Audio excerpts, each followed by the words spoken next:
Well, after years of refugees struggling to make their way out of danger in the Middle East, the world is finally waking up, to some extent at least, realizing the scale of what's become a global crisis. Canadians have taken to the internet to find out more about the ongoing conflicts and how they can help.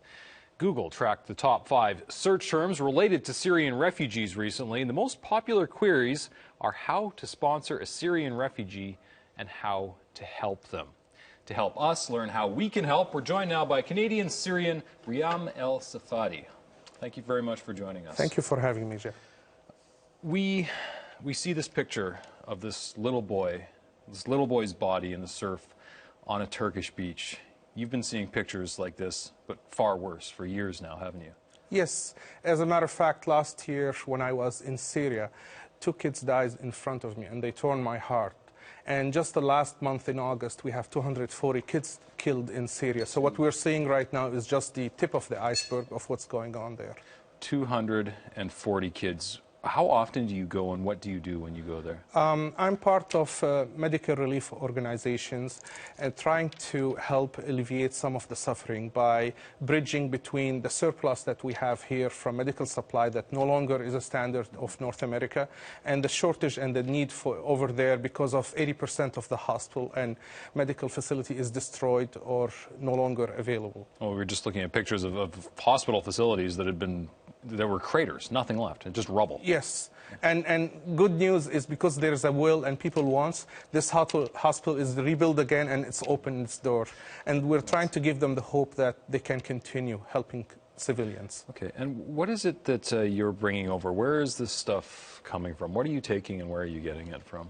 Well, first thing, I don't have any medical background and started to see what's the need there and what can we help to alleviate some of the suffering. And it turns out the medical is the most needed. There's a lot of volunteers, surgeons from Canada going there and volunteering, but they don't have a camera, so I thought I would go with them and capture what's going on. And then I found there is a way where we can, as a Canadian and caring Canadian, and there's a lot of generosity without costing anyone a penny, where we can collect some of the medical supply, the old crutches, the air cast that no longer need from somebody broken his foot in a ski trip or whatever. Just mattresses, just yes. a foam mattress is a big thing. Yes, because hospitals are destroyed, so they have nothing there. And I'm trying to organize it and sort it, and we go through security clearance, and then we ship it there to our network of professional medical organization inside Syria, and we distribute it wherever is needed. We're trying to target the area, and we are taking the risk, the area where the Red Cross or any other international humanitarian cannot reach. And these are the people for the past 3 years have been devastated. So you're going to the worst places? Yes. In one of the worst places in the world? Yes. Last year I was in Aleppo and it landed a barrel bomb close to us, and I went there and I've seen the suffering. I've seen how devastated are the people there. When you're trying to explain to somebody like me, somebody in Canada who's never been near that part of the world, never been near that kind of conflict, how do you explain to people like me what is really going on over there? How do you impose the gravity of the situation, the horror? That's a good question. That we can't understand because we've never... It's difficult to put it without picture, but to put it into perspective, this is the worst disaster since World War II. So we're talking about almost a second Hitler here, where the only one killing it's his people. We have 300,000 people killed there. According to human rights group, over 12,000 women been raped. We have kids dying. So the injured alone is over 1 million. The disabled and amputee because of ill treatment there, it's horrendous. So whatever we do there, it's drop in the bucket. And unless there is a international community action there, because we're living in a global village now, we cannot just say this is offshore and we don't care. And as you could see now, emerge after 3 years, it happens here, and we hear about it, and we hear the impact about it. So that's what I'm trying to help there, and trying to see how we can alleviate as a Canadian, because that's something people always respect, the Canadian caring, the value that we have, and the tradition we carried when we helped the Vietnamese, the other nations that came to those shore, and we embraced them and we welcome them. We welcome them here. In that sense, are we less Canadian than we used to be? Are we helping people less than we used to? No, the people are really so passionate. I've seen a lot of people wanting to help from coast to coast to coast.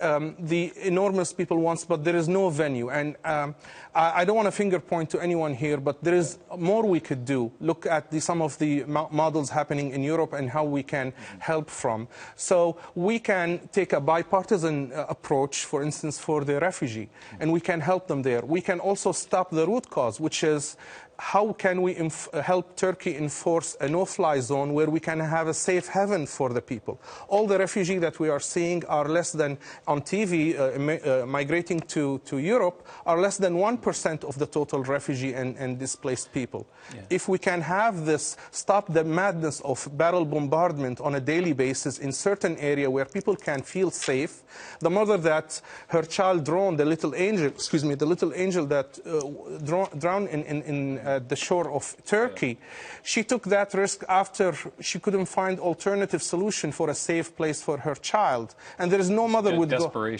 out of desperation. So the case over there, and that's what we're trying to help, the awareness and making sure how we can help this, not just because of a reaction, and because it's going to be a long-term issue here. Yeah. When you are there, what do you see? There's danger. You talk about people dying in front of you. What is happening? What do you... The city where I visited almost 8 field hospital as part of delivering 3 containers of medical supply, thanks to the caring people here in BC and hospitals. And when I arrived there, and I visited many hospitals, they don't have all the basic need that we enjoy here by the health authority that providing us on a daily basis. The people malnourished. Women are having a lot of abortion or miscarriage early just because of the stress and malnourished. I've seen on the walls where graffitis were mentioned that the Assad regime and ISIS are the same side of the double side of the same coin, almost as a translation. Is that the case? Because over here we have this idea that it's just ISIS. ISIS is the big problem, but the reality is they are latecomers and they're not the big problem, although they are a problem.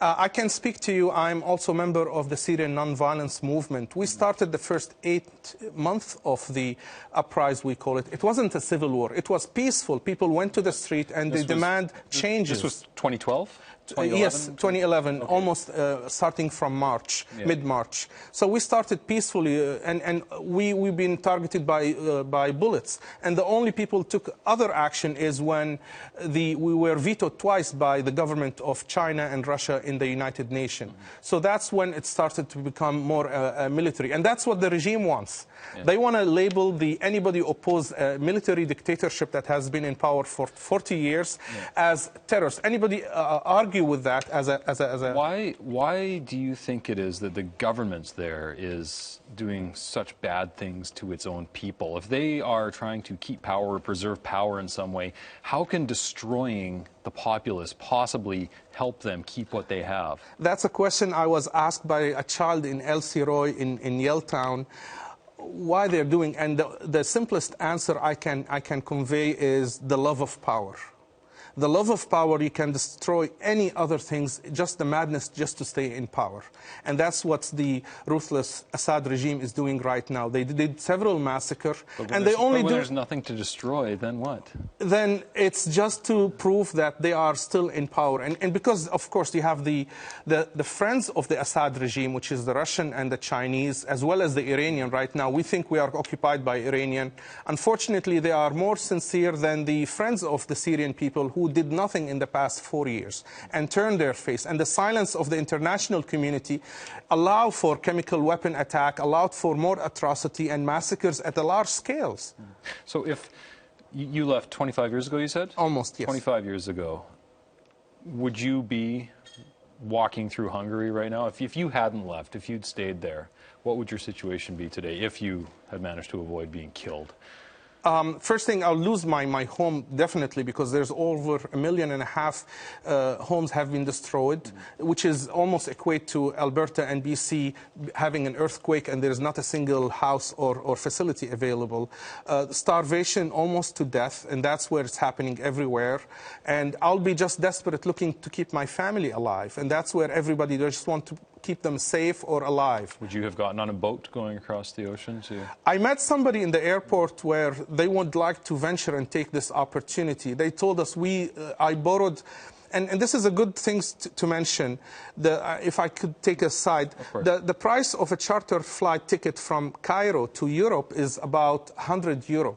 And those refugees are today paying between 4,000 to 5,000 euro just to make sure that they can have this sloppy, dangerous, horrendous, and torturous trip to Europe. So if we have some kind where we can regulate, and we know each country, instead of turning their face around this crisis, we can address it better. Okay.